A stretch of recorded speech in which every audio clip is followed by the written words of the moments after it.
Tony Armour, thank you for being on the show with me today. I'm excited to ask you questions about your new role here as the Dallas Film Commissioner. Yeah, thanks for having me. I appreciate it. But that's not actually your title, is it? Yeah, it's like a long title, like Dallas Film Commissioner and Director of Creative Industries. So film commissioner is easy. Like I prefer that anyways. I'm not sure.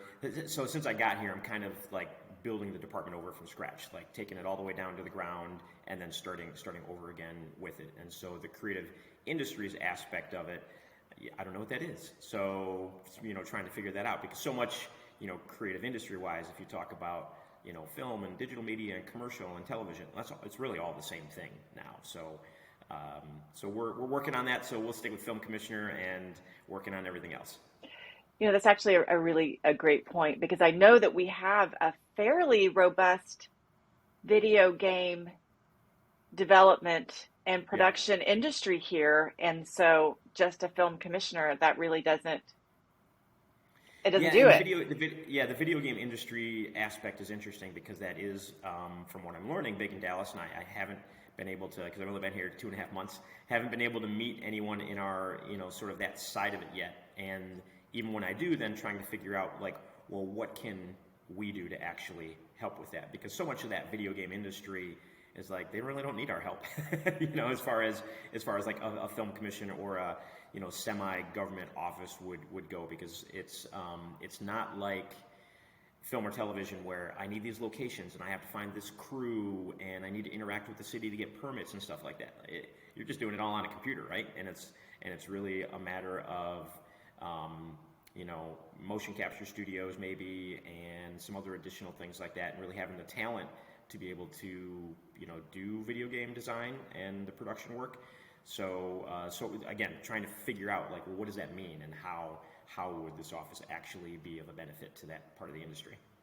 So you mentioned you're rebuilding this department. Your predecessor held this role for 20 years. Did you have you talked to Janice at all since you took over this position? No, I don't. I think a couple of years ago, maybe I was on one Zoom call with Janice, and it wasn't just her and I. It was, there were like 30 people on the call for Film USA, which is the National Association of Film Commissions in the U.S. And so that's really been my only interaction with her. And then Meg, who was in the office as well, her last day was my first day. So there, and so I know Meg slightly from that same kind of thing from the national organizations, and there's a big international organization, AFCI, and so I'll probably see her at a conference next week. There's a big AFCI conference in LA next week. So other than that, I came in completely blind to, Dallas as far as the industry goes, other than leadership at Visit Dallas saying that they just really wanted, some new, fresh, different ideas, and to try and take off and do what we could here, basically.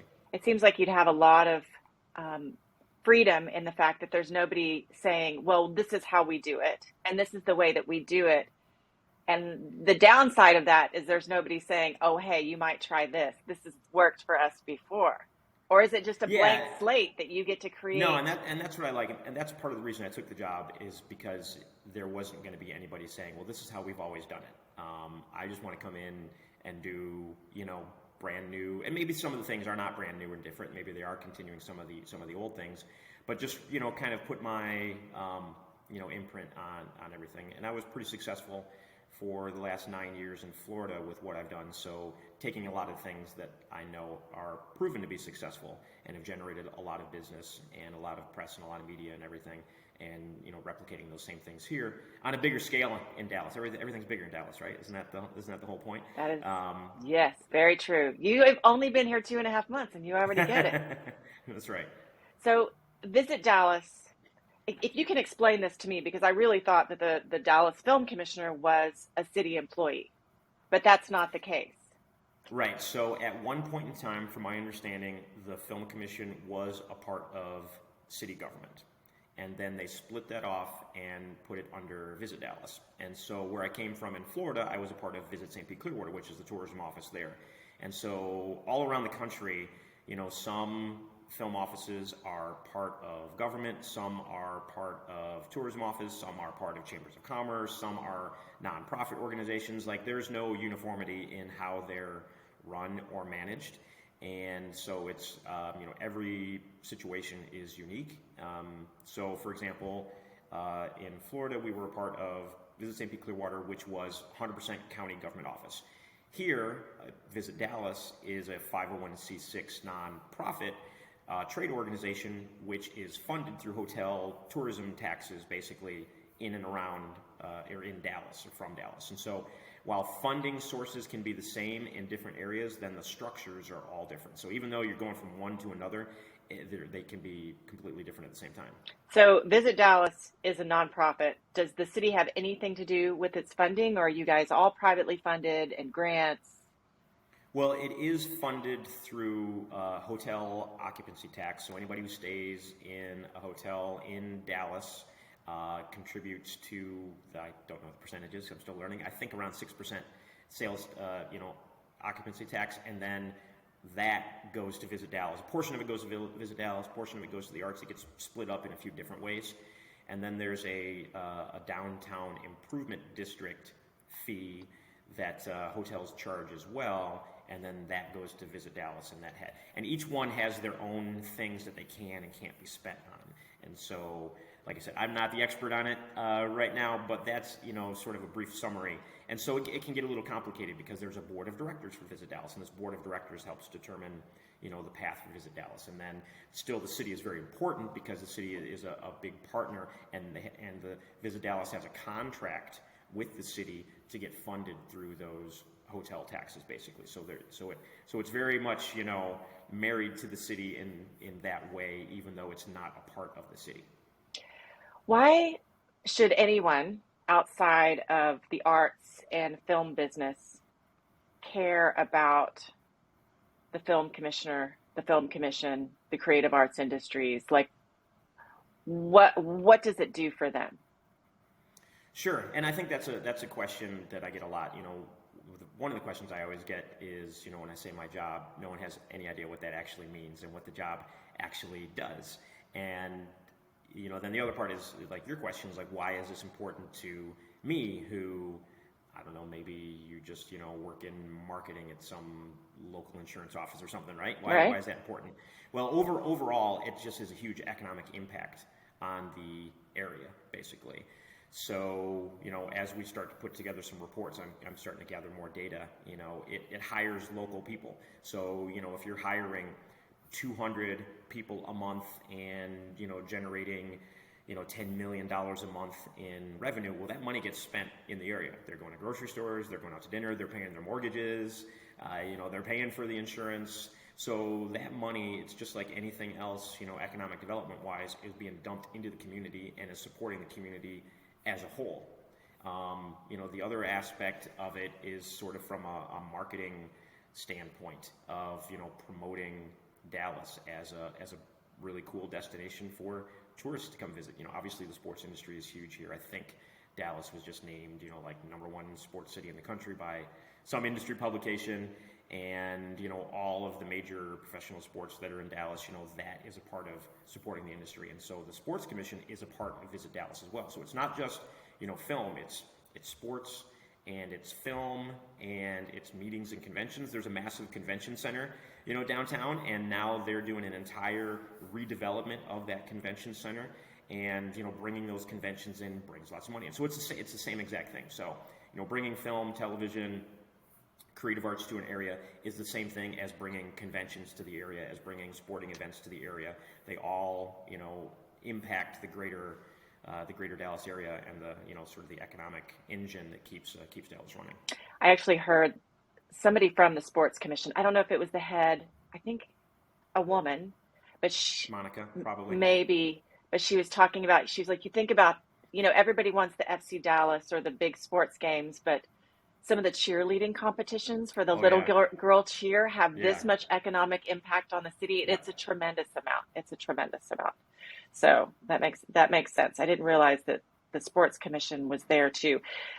Do you connect much with film commissioners from other cities? Do you guys have a club and you can call each other and say, what's your best idea?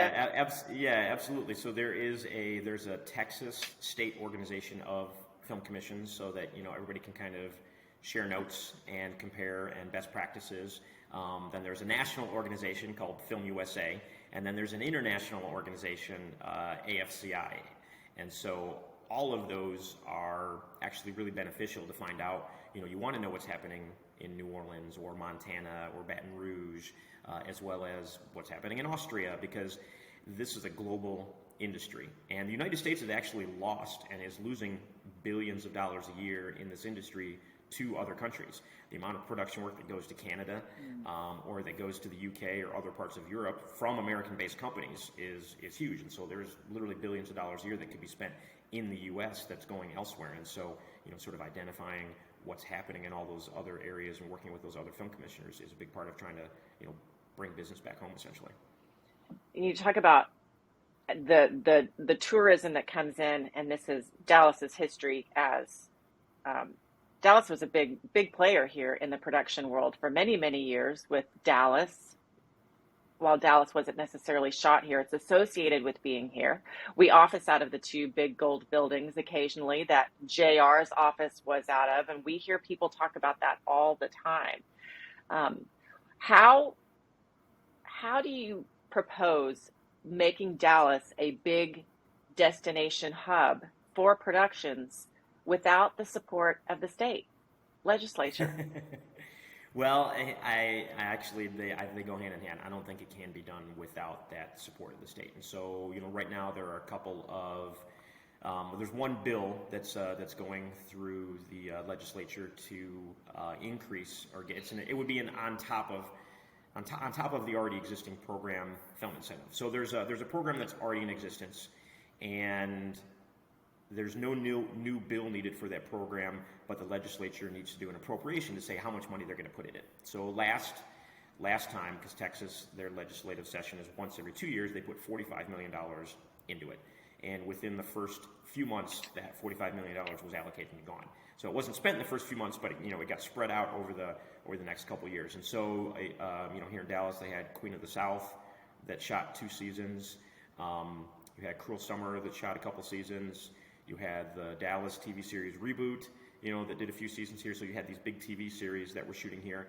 And then once that money dries up, those productions go away. They're going to New Mexico. Famously, everybody wants to talk about Hell or High Water, which is a Texas-based film, was shot in New Mexico. I think the Walker Texas Ranger show that's on the CW right now, I think that also shoots in New Mexico. It's literally called Walker Texas Ranger. Doesn't even shoot in Texas.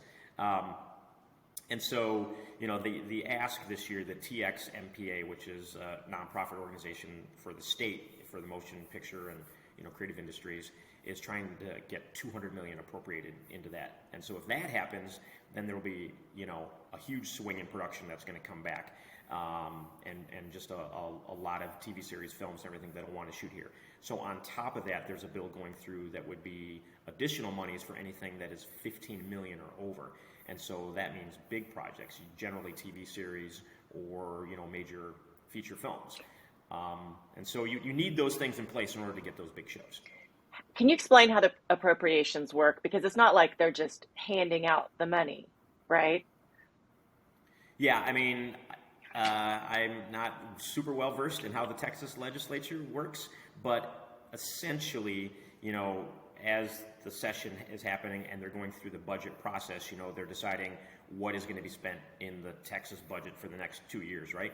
And from everything I see, there's a surplus in the Texas budget right now. They have a lot of extra money. And so where do you put that money and what do you do with it? Obviously, you can go into infrastructure and, anything that the state spends. And so asking for $200 million of that budget to be put into this program that already exists, basically. So the money's gone. How much do we want to give it for the next 2 years? That's what they have to do. See, I don't know what the Texas one is. I know what it was like when we went to shoot in Oklahoma.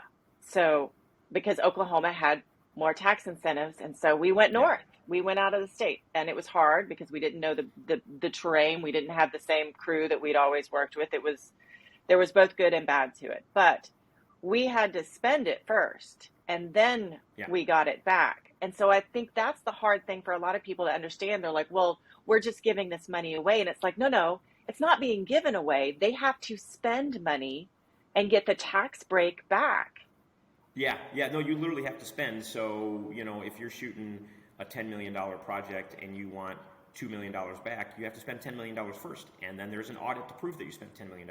And you have to hire 60%, Texas crew to be in the film. So there are all these stipulations that have to go into it before you can get any of that money back. It's not just giving money away, it's making sure money is spent first, and then you get 20% back, or whatever the percentage is, depending on the budget of your project. And so I think you're right, that's a big thing people don't understand is the money has to get spent here first, and then you get a little bit of money back, essentially.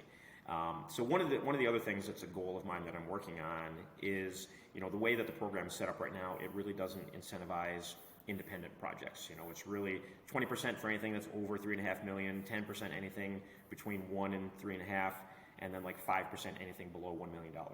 10% isn't enough to really make anyone want to shoot anything here. 5% is definitely not enough to make anybody want to shoot anything here. And so some of these small independent projects, are important because you have to build your local community as well. You're not going to be able to have the crew to be able to support 3 or 4 TV series shooting at the same time if they don't get trained somewhere and they get trained on small independent projects. There's a huge and really great commercial industry in Dallas. And so that's how everybody makes a living, are doing, all the commercial work, whether it's Angie's List or Home Depot or Toyota or, name the big company that's shooting commercials here. And so people working on those projects a lot of times are not going to stop working on, a big Toyota commercial to go work on some $500,000 independent feature film where they're going to get paid less than half that they would get paid on a commercial. And so how do you bring up that young industry and that young crew is you have to have those small independent films to do that. And in order to do that, it's either local people making them or you have to have some sort of local incentive program. So I'm working on trying to put together a local incentive program where it can incentivize these smaller projects as well as the bigger projects, but really, build your base of crew and people in the industry locally. How do you handle productions that come in and they're saying, well, we're looking at Dallas and then we're also looking at Austin, which is currently Texas's darling. Everybody seems to want to go to Austin. Everybody It's got such street cred right now. But what do you say to them about why they should come to Dallas versus Austin? Well, it really depends on the individual project. What is it that the project needs? Why would they choose Austin over Dallas? And so some of it is crew, if they don't think there's enough crew in the area. Some of it is soundstage space. There's not enough soundstage space really anywhere, but Dallas doesn't have enough soundstage space. And so that's another project that I'm working on, multiple projects of, developing and building out more soundstage space in Dallas. And I know people are talking about there's this $70 million soundstage that could go into Mansfield, another one that could go into McKinney, but those aren't Dallas, right? Those are the suburbs outside of Dallas. My job is to get it into Dallas, and so working on some stuff for Dallas proper. And so, really the way I answer that question to anybody is, well, what do you need? What are you looking for? Do you need, is it a specific location? Is it specific types of crew? Is it, specific soundstage space? And then try and tailor those needs to whatever their project is. Do you have much interaction? You mentioned the Texas TXMPA. Do you have much interaction with politicians? Is that part of your job scope or no? Historically, I have not. So as, for 9 years of working in St. Pete Clearwater's film commissioner, I didn't interact with politicians. One, I don't really like doing that. I don't like being involved in politics. Local politicians I had good relationships with, but on a state level, there were other people who were more well-versed in that, who I think were better at doing it than me, and so let the experts do it kind of thing. And since I'm brand new to Dallas, there is the TXMPA, and then there's, the Texas Film Commission Association as well.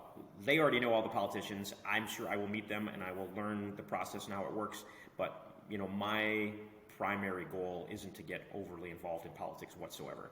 My goal is to focus on marketing, promoting Dallas, and then making it as friendly and great a place as possible for productions when they do come here. Let other people handle the political side of stuff.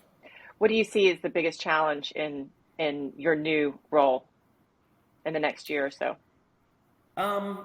Right now I think soundstage space, lack of soundstage space. I have a couple of meetings with some large studios over the next week or so, and I know, one of the first questions they're going to ask, because everyone in the industry, LA and everywhere else, sees the positive direction that the incentives are going right now. And if that happens, they're going to come to Texas. But they ask, what are the incentives? What are your sound stages? What are the crew? In that order. That's what they want to know. And so, okay, you got the incentives. What are the sound stages? And so that is a challenge of getting. So some of these other proposed sound stages, they're not going to be built for 3-4 years. That doesn't do any good right now. If a big studio wants to come and shoot something at the end of this year. So what do we have that's existing, or what do we have that can be converted into something that is workable immediately? And so that's, some of the big things that I'm working on. Isn't the danger in some of the sound stages that you build these giant things and then the productions leave and then they sit empty? Is that a hard ask for people? Hey, I want you to invest in this, but it could be empty for long periods of time.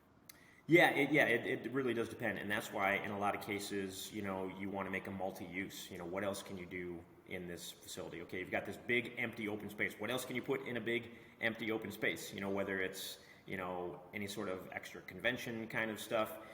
Again, fortunately, the commercial industry is still really strong here. So while you may not have a TV series in one of these sound stages, the commercial industry is still always needing stuff, and that's a way to continue to market to that. And people see that, oh, this is what you've got. We can do that. LED volumes as well. The large LED volumes.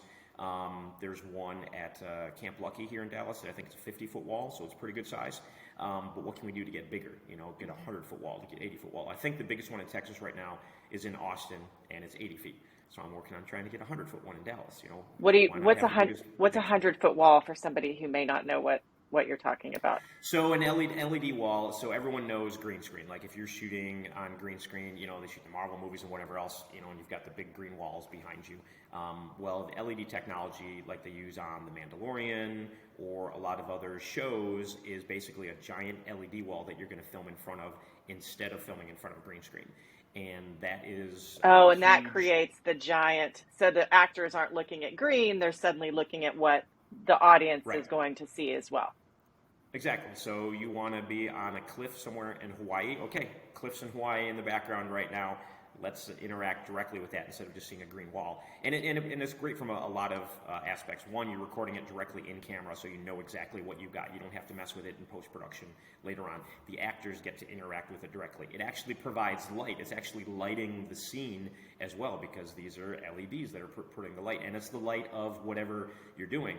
And so it simplifies that process of, if you did it in post, a lot of times you have to remove not only the green, but there's green light that spills onto the actors and things like that you have to try and paint out later. And so it simplifies that process, makes more work in pre-production for less work in post-production. And this is where video game design also comes in as well, because Unreal Engine video game technology is used on these walls so that when the camera moves, it is actually motion tracking with the background, and the background moves at the same time.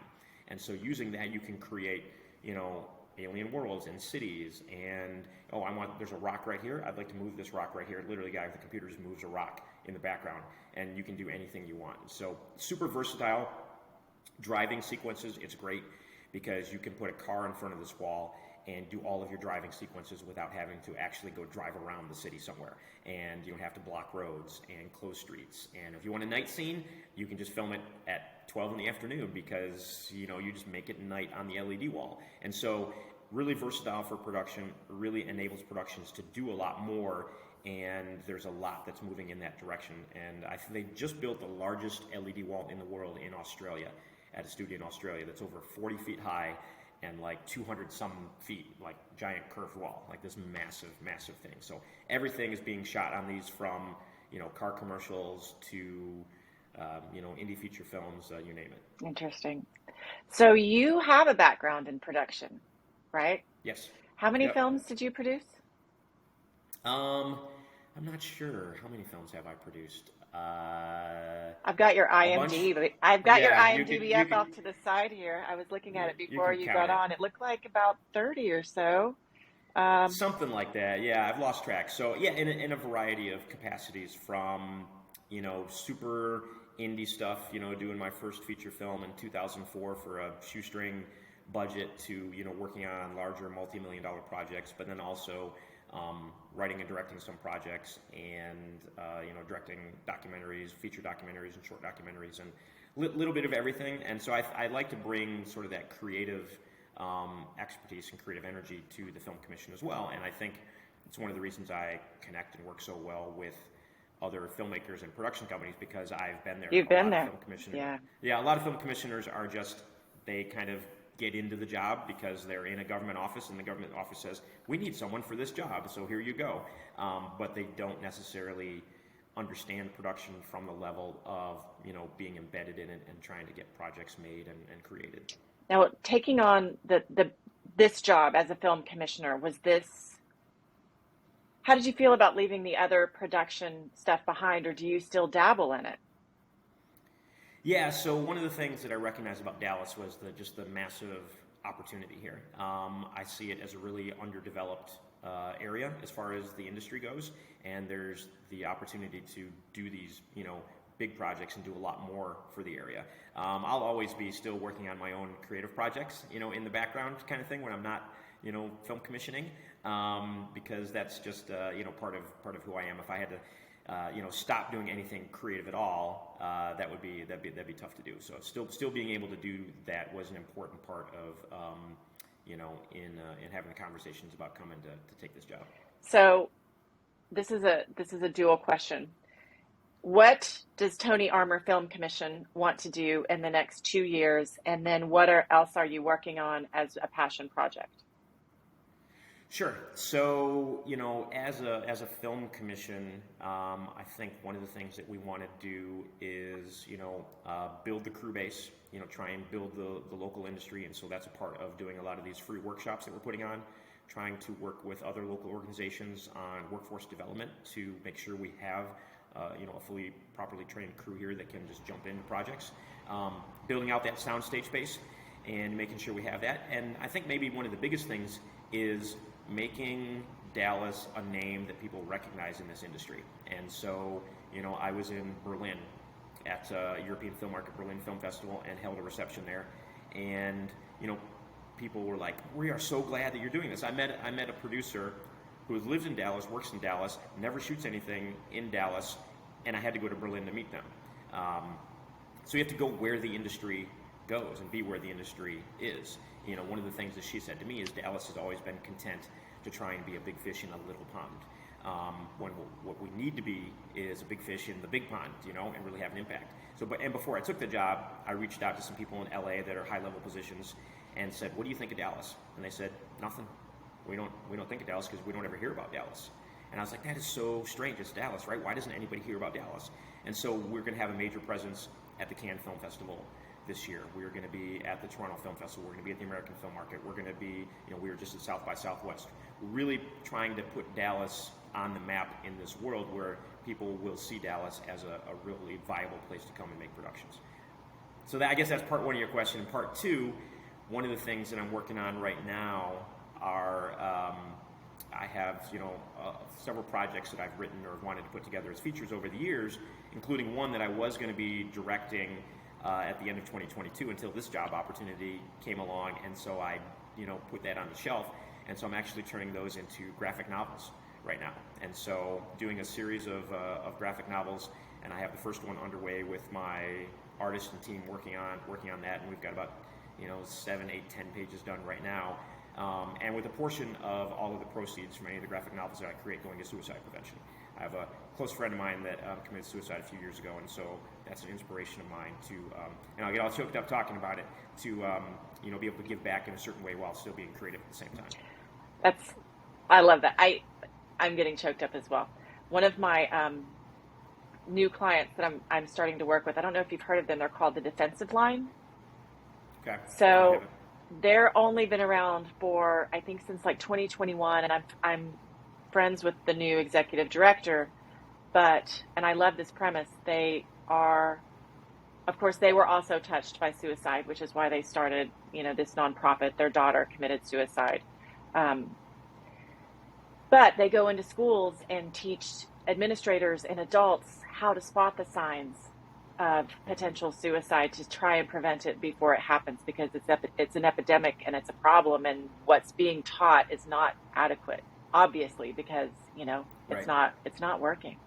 So I applaud you and your efforts. I think that's great, and I love that the graphic novel. How fun is that? That's Oh my God, what is the process when you,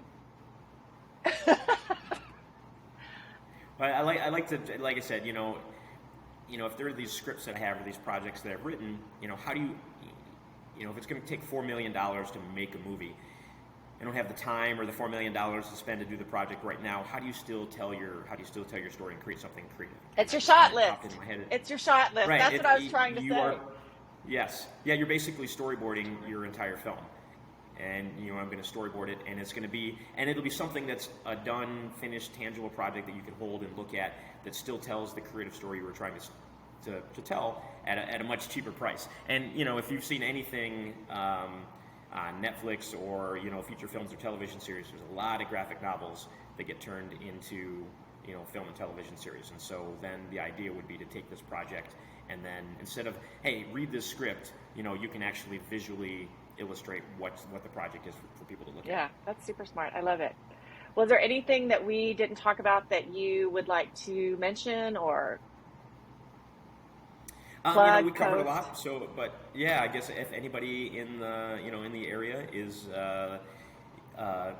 wants to engage with a lot of the free workshops that we're doing, we've got free workshops coming up on April 11th, another one April 18th. We're going to then take the month of May off, start scheduling more in June. So you can go to the dallascreates.org website to find that schedule of And workshops. what kind of to sign up for workshops? free. Again, I know you said they're free, So but the April 11th one will be, so you've made a short film, now how do you get it into film festivals? And we'll have a panel of experts from Dallas International Film Festival, Oak Cliff, and some other people on that panel that we'll talk about. The April 18th one is about music and film, getting music in your film, TV series, short film, whatever it might be.